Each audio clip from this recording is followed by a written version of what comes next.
Hi and welcome to my first video, Blackbeard Part 1, the secret connection between Teach and Vegapunk. Before I start, here is a quick structure of this video.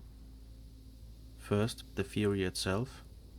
Second, a deep dive into how it came to be and the idea behind it. And last, a possible FAQ. So let's start. Blackbeard.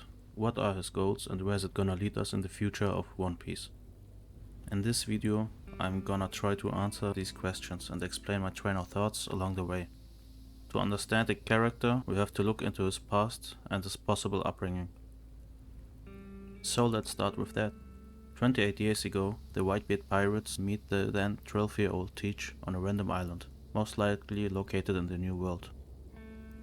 With nowhere else to go, he's begging to join the crew.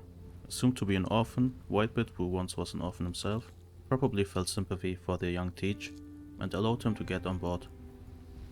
Around 2 years later, the Whitebeard pirates clash with the Roger pirates.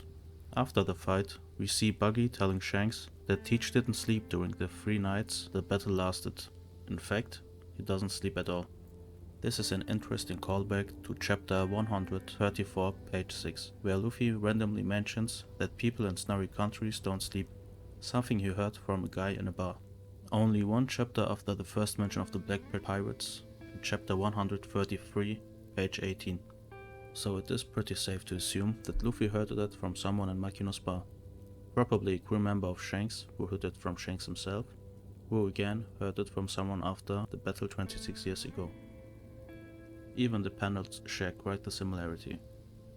But Oda made sure to give us another hint, because Sanji quickly points out that they have bats in the Drum Kingdom. So, with that and knowing Luffy's ability to listen to stories, the so-called guy was not telling him about snowy countries in general, but rather about one specific winter island. So wouldn't that mean that Teach comes from a specific winter island? One which is seemingly populated by people who do not sleep at all. But if he is supposed to be from a winter island, how come he was found on a random island that definitely does not look like a cold place at all? Well, to answer that, we have to look closer at what Teach said, or rather on how he said it. First time reading it, it reminded me of another important character saying something very similar in the same context. It was when Robin asked Luffy to let her join the crew with basically the same reasoning. And knowing Robin's past and what happened to O'Hara, the similarity in their words gives me enough room to assume that they share some similarities in regards of their past as well. The destruction of one's home country in particular. But what would be the reason for it?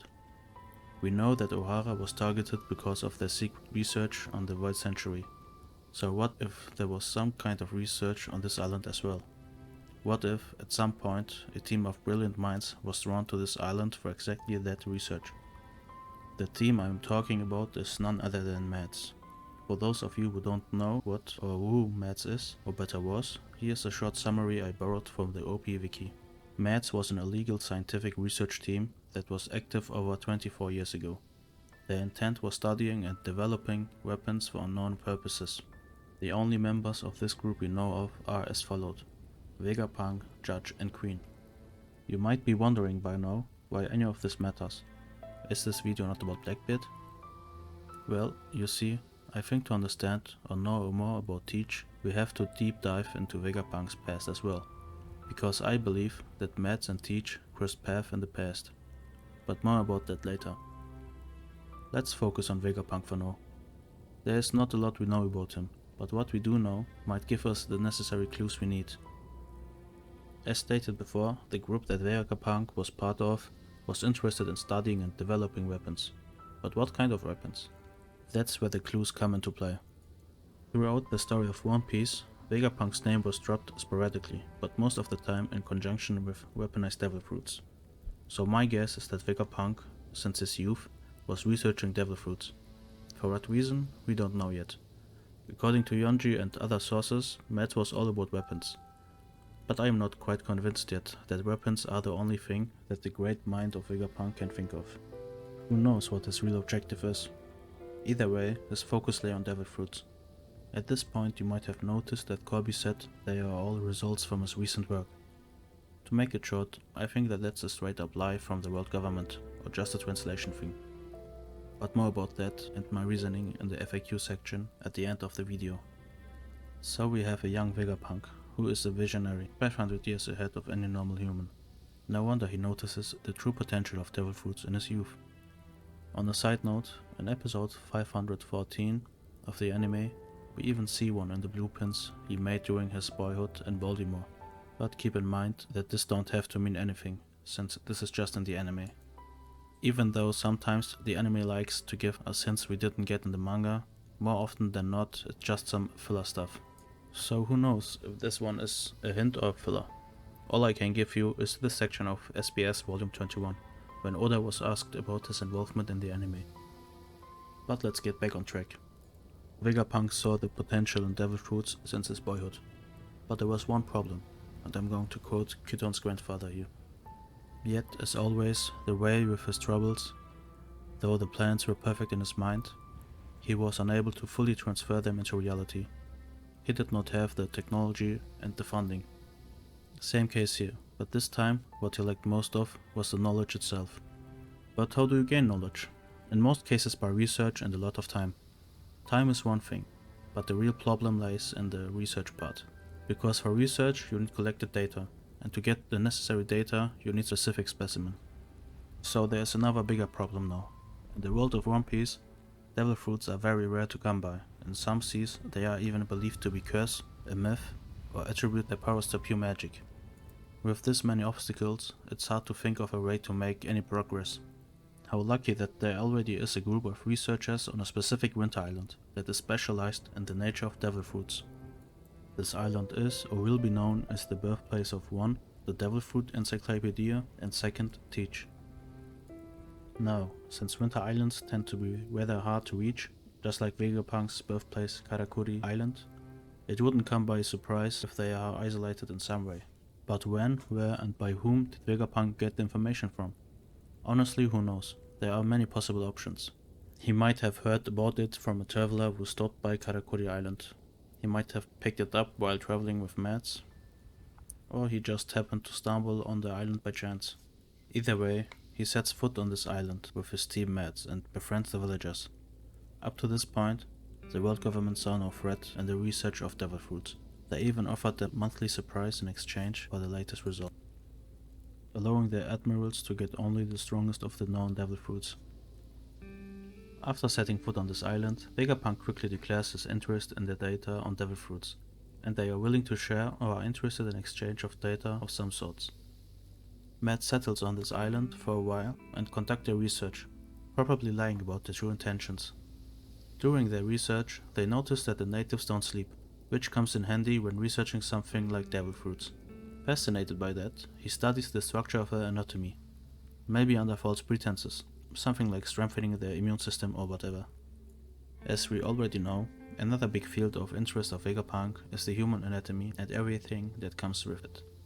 So it's no wonder that he had a breakthrough rather quickly. And that breakthrough was the discovery of the so-called blueprints of life, which laid the path to the lineage factor that allows him to work with devil fruits. But what makes the body so special exactly? And why is it connected to the very nature of devil fruits? My assumption is pretty simple. For some reason, the bodies are inherently able to host 2 souls.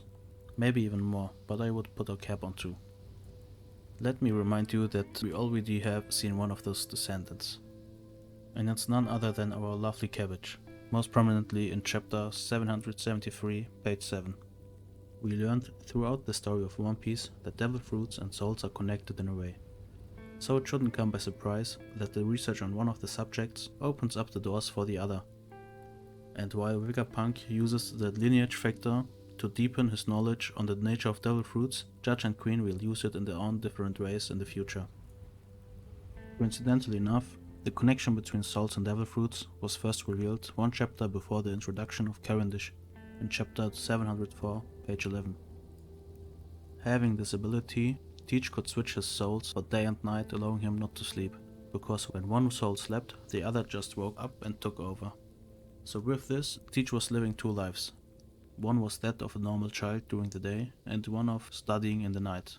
He may even have looked into some of the results of meds and learned about the cycle of devil fruits being reborn in a sense, after the death of the host, which would explain his knowledge of whatever he did with Whitebeard and what he is doing right now, hunting for devil fruit users to steal their powers. This time of studying also resulted in Teach becoming very smart at times and planning a lot into the future, like his whole plot to become one of the 4 emperors and his way to becoming the king of pirates. Through the years, he learned to switch his souls at will and not being bound to a strict schedule, maybe even fuse them in a way. It would explain his split personality, as it is written in the OP wiki. Blackbeard's personality seems to be a strange mix of courage and cowardice, as well as high intellectual capacity and stupidity. While at times his character looks strong and fearsome, in others he will seem weak and ridiculous. One hint of his 2 souls might be in this panel from before. Another one could be in chapter 225, page 16, in which they refer to Teach as they rather than him. But to be fair, they could be referring to the Blackbeard pirates. After a while, the world government gets wind of this illegal research of meds. How? Because of the exchange treaty between the world government and the island. They arrested the researchers and most likely confiscated all their research results. But what happened with the people of the island? Well, after seeing Vegapunk's research on weaponized devil fruits, they saw the potential and what a threat this knowledge of devil fruits could become for the world government. And what does the world government do best? Now, some of you might think that this would be kinda exaggerated, and you would be right. But let's not forget that they used the same reasoning for what happened on Ohara. Some of the researchers managed to escape, including Judge and Queen. That's probably how the word got spread about the people of this winter island not needing to sleep. Teach also managed to get away. Not able to sleep, he makes his plans for the future. So let's summarize everything with just the key points. People on snowy islands don't sleep. Teach does not sleep. Ergo, Teach was born and raised on a winter island. Teach was found by Whitebeard on a random non-winter island with nowhere to go. Something happened to his home country. Now to the important part. There is one common denominator when it comes to meds, the world government and Blackbeard. The Devil Fruit Encyclopedia. The Devil Fruit Encyclopedia is still quite a mystery to us. As far as I know, it was only mentioned or hinted at 4 times and actually shown just once in the entirety of One Piece. And I am gonna list these times here. The first mention I found was during the Aeneas Lobby arc by the CP9, the same arc in which we learn everything about Ohara, including the results of the research. The second mention was by Oda himself in the SBS of volume 45. Funny enough, the third time was by Teach in the last chapter of the same volume 45, which is chapter 440, page 18. The fourth time was by Sanji in chapter 464, page 6, when he was explaining every aspect of Absalom's Devil Fruit. And lastly, when it was actually seen as a physical copy in chapter 840, page 14, as one of the books the young Sanji is reading. Also another character connected to the nature of Devil Fruits is obviously Vegapunk himself. So we have one common denominator here that connects Blackbeard to Mads and the world government. We already know about Judges and Vegapunk's connection through their research in Mads, and of Mads and the world government after their arrest. But how does Blackbeard fit into the picture? Where did he get his hands on the book? And it seems like no one else on the Whitebeard crew knew anything about it. So he most likely got his knowledge during his childhood before he joined Whitebeard's crew. So my thought is that Mads at some point was working on their research in the same winter island that Teach was born in. During the time on the island, they researched the bodies of the villagers and managed to find the so-called blueprint of life. The results were the arrest of Vegapunk and some researchers of Mads, followed by the genocide of the villagers. Blackbeard is a survivor. Not being able to sleep, she plans his ascension to world domination under the moonlit sky. More on what his plans are and how the future might look like in part 2. Now to the FAQ part. As it is stated by Corby, they are all results from his recent work, so it can't be that he started in his youth, right? Like I said before, I think that that's just a lie by the world government, and I'm gonna list a few reasons on why that might be the case. First, if what I said is remotely true, it is in their best interest to lie, so there would be no trace back to what happened to the Winter Island. It has been shown over and over again that the world government is lying, covering up and twisting things to keep the image of the world government intact. Second, If what Ronji said is true, then Vegapunk must be working for the world government for over 24 years now. But all of his mentioned achievements have been pretty recently, so what did he work on for the other 20 plus years then? He is hyped like no other, so there should have been something, but there is none.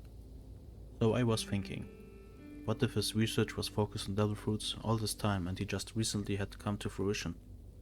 And everything he came up with is connected to it, like the idea with the Sea Prism Stone underneath the warships. If Vegapunk is as smart as being able to be ahead 500 years, why would he need to rely on the research of someone else? Wouldn't he be able to come up with everything on his own? Well, yes, he is very smart, but he's not God. The thing about the 500 years ahead only means that he is a visionary. Having great ideas don't mean that you can just put them into practice. So this concludes the first video. Have a nice day.